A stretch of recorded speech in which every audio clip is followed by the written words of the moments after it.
A new day, the Lord has given to me a new day, full of joy. A new day, the Lord has given to me a new day, full of joy. A new day, the Lord has given to me a new day, full of joy. A new day, the Lord has given to me a new day, full of joy. A new day. But at this point in time, brethren, I want to crave indulgence to invite our dear brother, Brother Israel Tan Avo. Please, a round of applause for him. Right, so he's going to take us through this, and his time contract is 30 minutes or so. So he'll be finishing by 2:20. Thank you so much, brother. You're welcome. Thank you.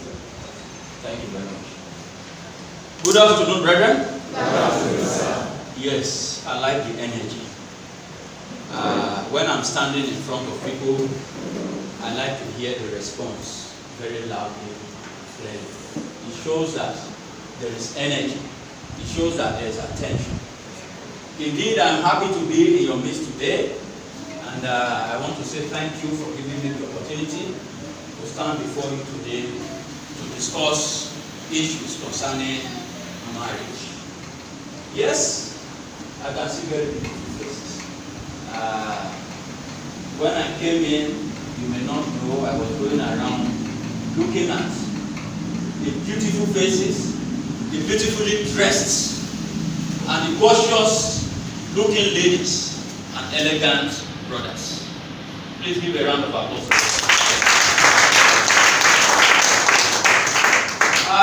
More than the lecture that we want to receive today, we want to enjoy ourselves today. I want you to relax. Today is a special day. Like your minister said, today is not the day of worship. I think we should do something like this every year. It's good for your health. Yes, it's good for your marriage. So, I also want to appreciate the Minister of God of Imolu, Brother Frank Ekodipo, for shedding some light on pillars of marriage, indeed and heart. And when he was talking, there was a particular area he was talking about. When he talked about sex, I was just laughing. The last episode of my program that I shared, it hits something on that matter. We're on the same page. And I was happy. And that's the issue of sex. That is a big problem. It's one of the killers.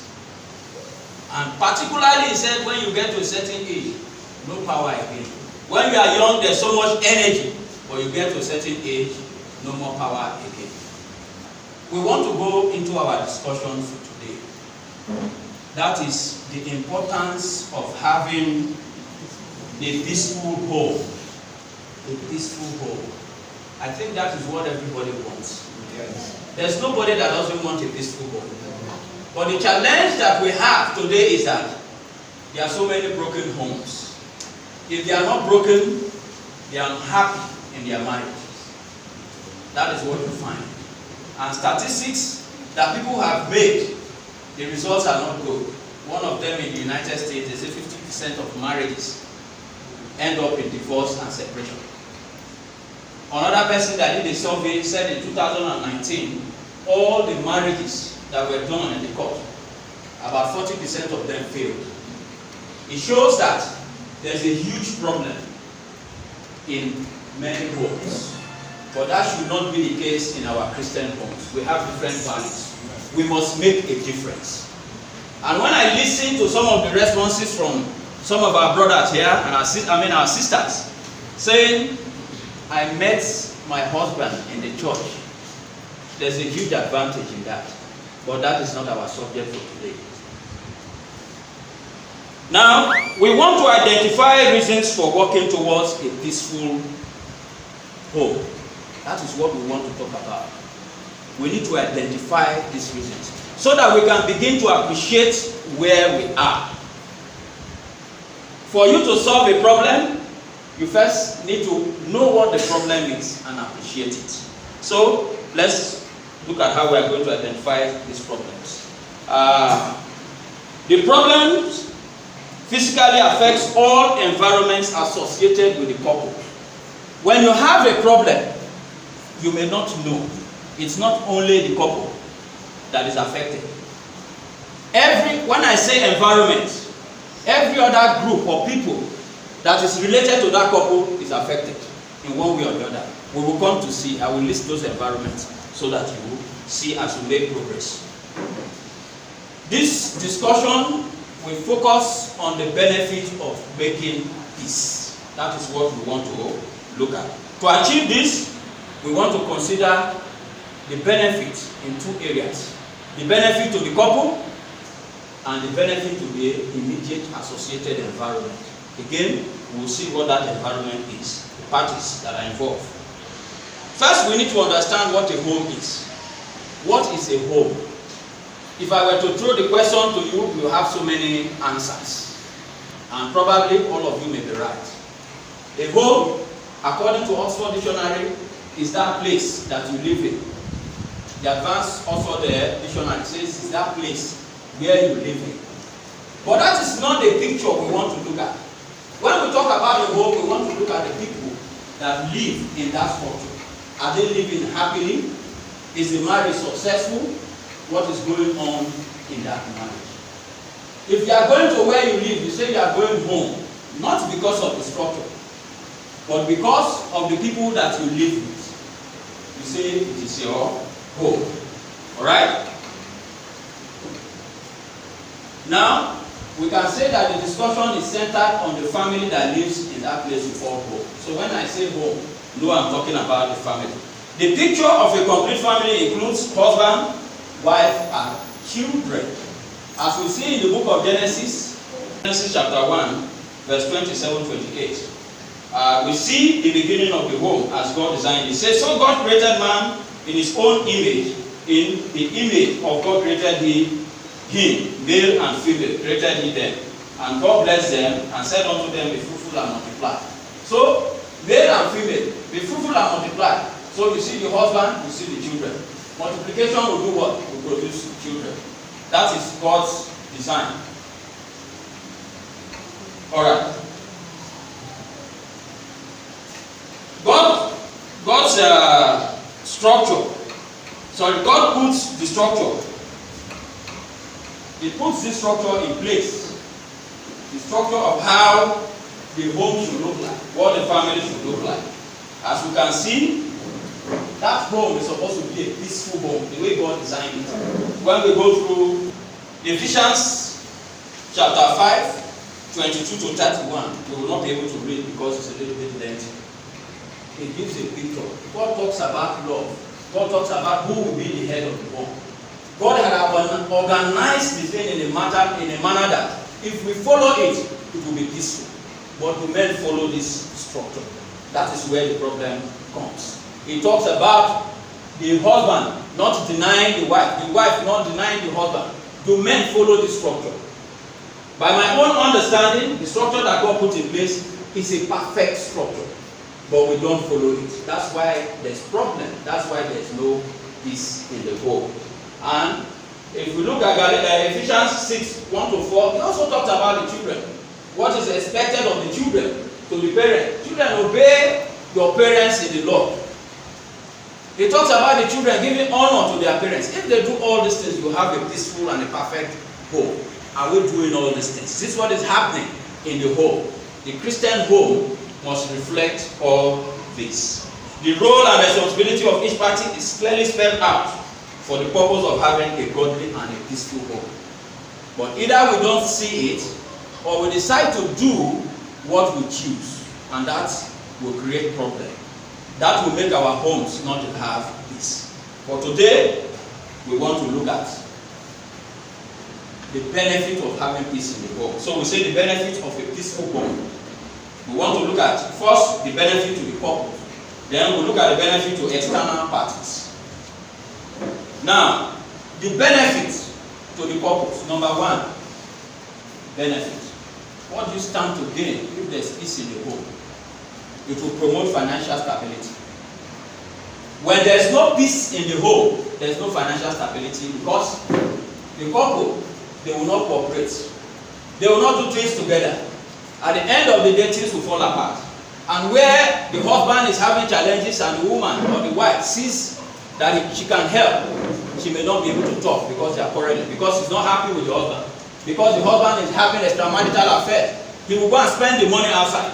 Why would I say that? What will happen? It will affect your finances. The husband and wife can pool resources together to manage projects. Will they do that? Sometimes you hear a case. A woman went to do foundation and the husband is not aware of it. Why? Because there's problem of lack of trust. If there's no trust, if there's no problem, if there's no issue, they should be able to pull resources together and do things. Even if they don't do that, the husband will be aware that the wife is doing something. The wife will be aware that the husband is doing something.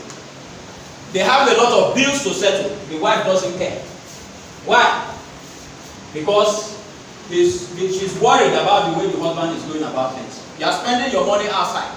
You want me to come and spend my money here. And anyhow you want to do it. Do it. So she's not going to support. These are practical situations that we find in the home. But if you take this away, you will find peace in the home. We are moving quickly. Number 2, it will promote good health. These are some of the things we may not look at or will not be worried about. If there is no peace in the home, the man can have big issues. Is it not so? He can have big issues. The man will use trouble, kill the woman, complaining. Or sometimes the woman be nagging and nagging. And you hear, I know of a man that said, I don't like to go home until it is 11. You walk and close around 5. You stay in the office till 11 or go to the joint with boy and say, this woman will take nag and kill you. So he will stay back till 11. Some years back, when I was working in Lekki, there were some people that I met. We used to use ferry, joint ferry, to and fro in Ikorodu. And one of them approached me because we got close. He works in Chevron. I said, my brother, what will you look like? I want you to join me this evening so that we can go to Surulere. We are closing by 5. We'll take the ferry to get home by 7. I wanted to get home early. That's why I'm taking ferry. And he's telling me now that we should go to Surulere to go and hang out and enjoy, take a soup, that kind of thing.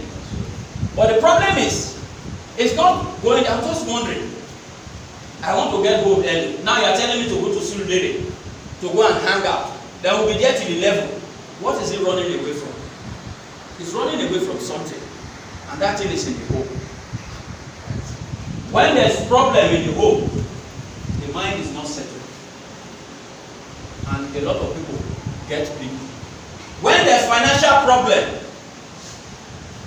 and the woman is not able to comfort the husband, we want to do this, we want to do this. I'm not dealing with this woman. What will happen? Big issues to come. This is just one of them. Any other thing will happen when there's no peace in the home. Alright? Another thing that peace promotes is joy. Joy. We cannot overlook it. Everybody wants to be happy. We talk about a happy home. If there's no peace in the home, can you be happy? Always shouting. Sometimes we are surprised when we hear of domestic violence that it happens. But even in the church, it's there. All of us sit down here now very quiet. Some of us have a temper. I don't know which I could take compare. You shake them, you say, if I give you slap, your brain will reset. Yes. Some of our brethren can say that. We shouldn't do that kind of thing. We want joy in our home. We want to be happy. We want a situation where the father is coming from work and the children will run to go and meet the daddy, welcome, daddy, welcome. As some used to say, daddy, yo. In some cases, the mother will say, your father is coming, your father is here. Quick, practicing, quickly, your father is coming. Your children should be happy that you are coming home. There should be joy in the home. Another benefit is that it promotes comfort. Why do we call it a home? Because it should be a place of comfort.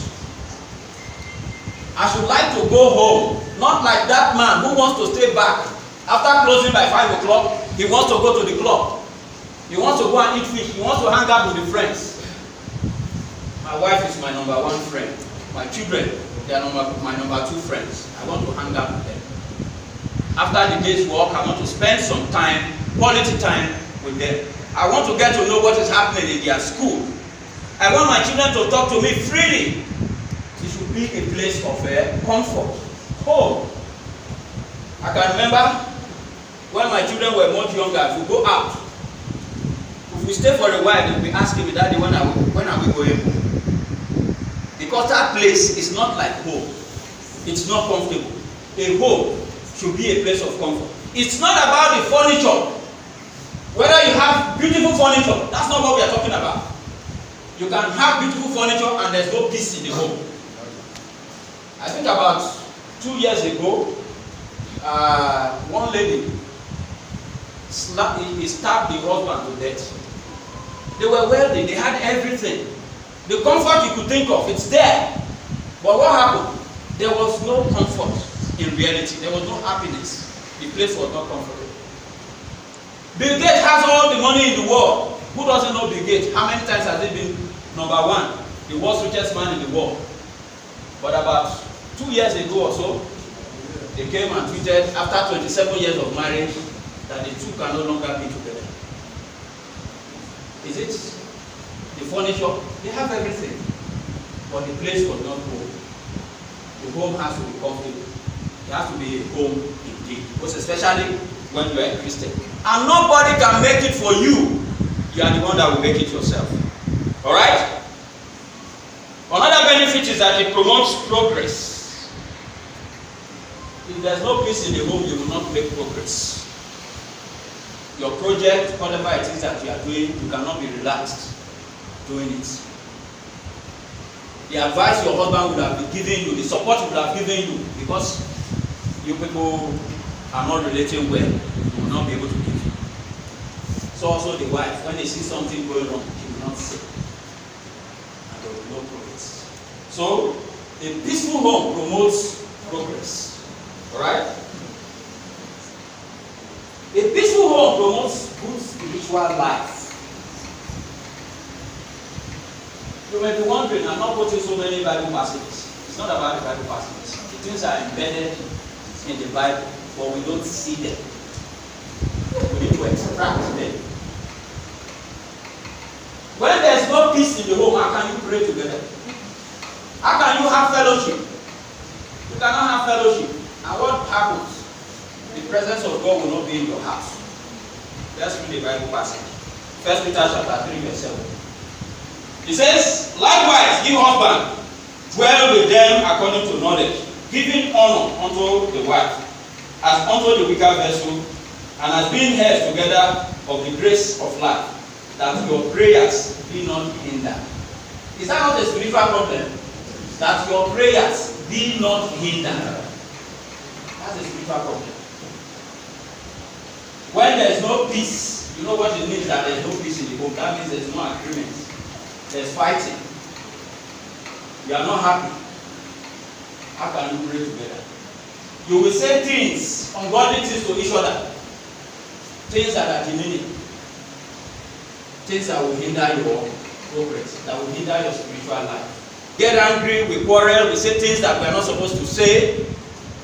That is why the Bible says we should be slow to speak. So that sometimes our emotions work without the benefit of our intellect. And we say things we are not supposed to say to each other. And God will not be happy with us. And God is saying here that you don't want your prayers to be hindered. You have to be careful. The last one is that it promotes production of successful and happy children. If the home is not peaceful, the children cannot be in that home. They cannot be comfortable in that home. They will not make progress either. Because the resources they are supposed to pull together to raise the children will be going elsewhere. While they are fighting, There's no attention on the children. How is affecting the children?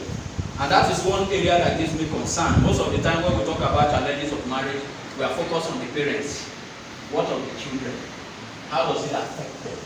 A child will go to school and is not able to concentrate because the mother and the father, they are fighting. Will it not affect his performance? It will affect the performance.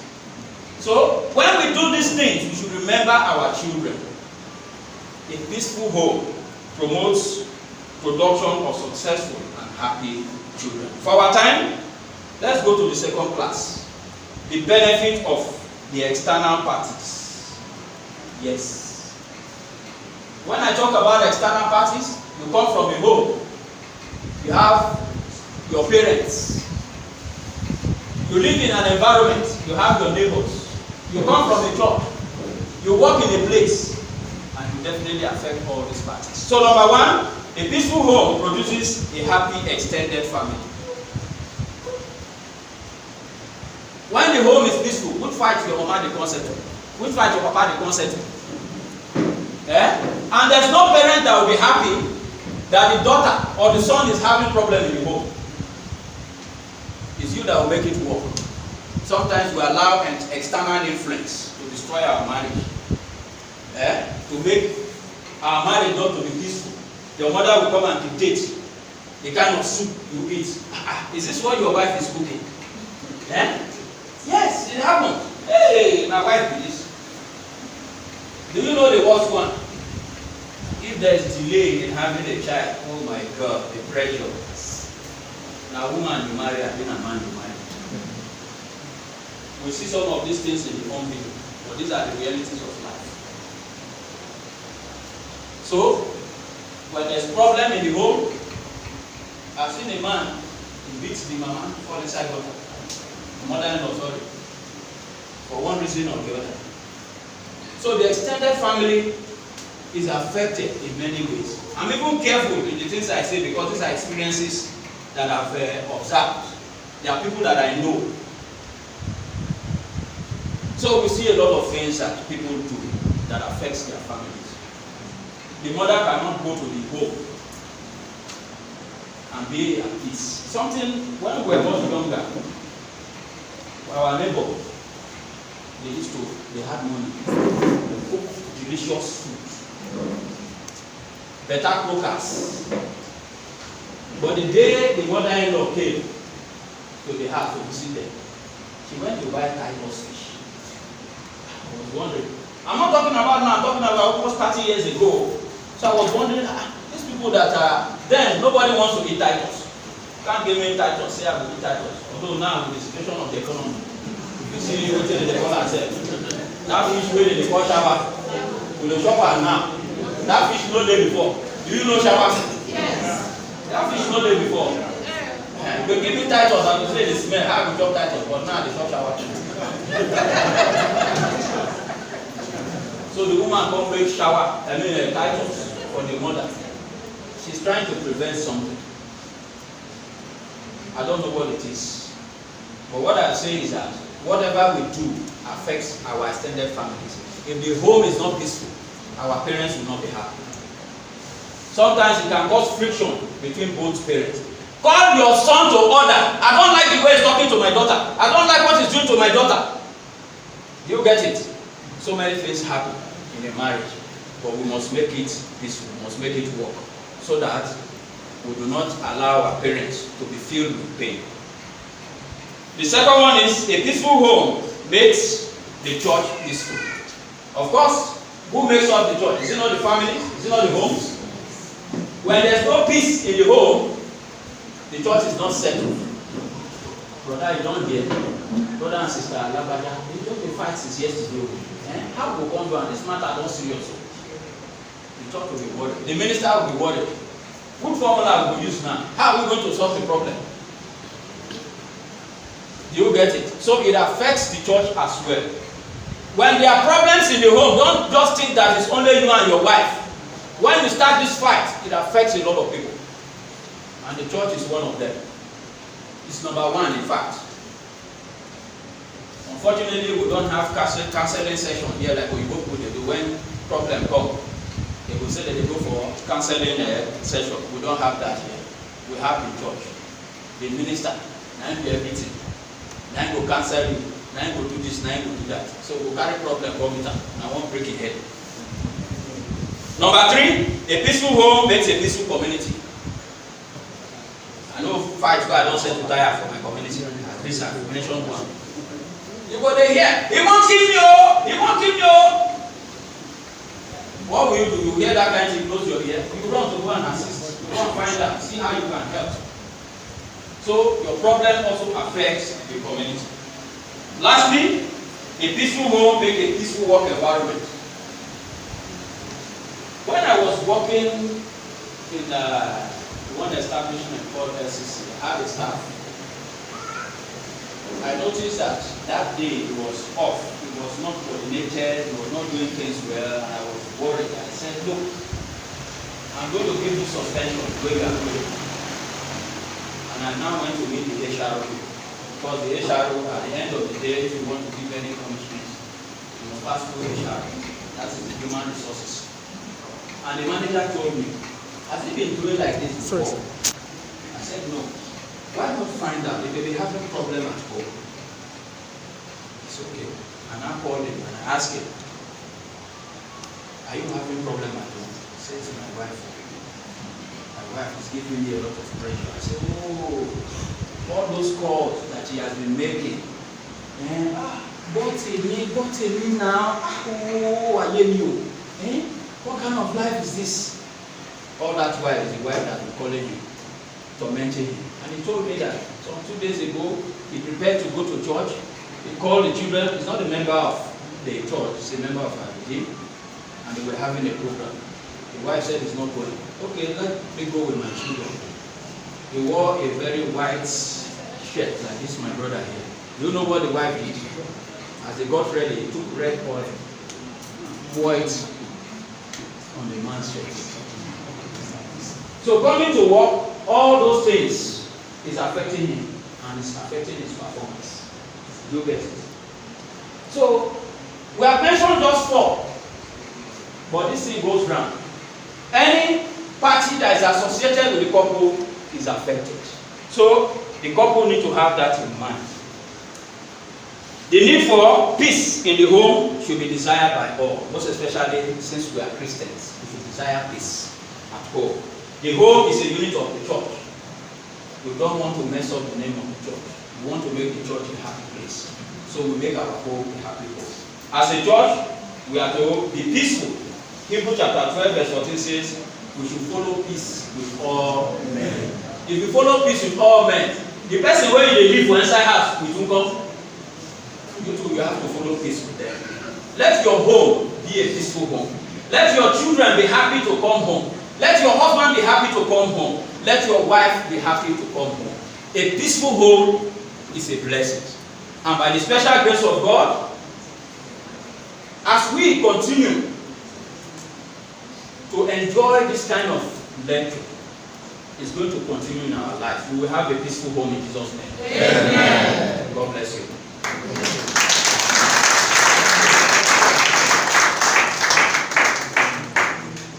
I think we can do better for that.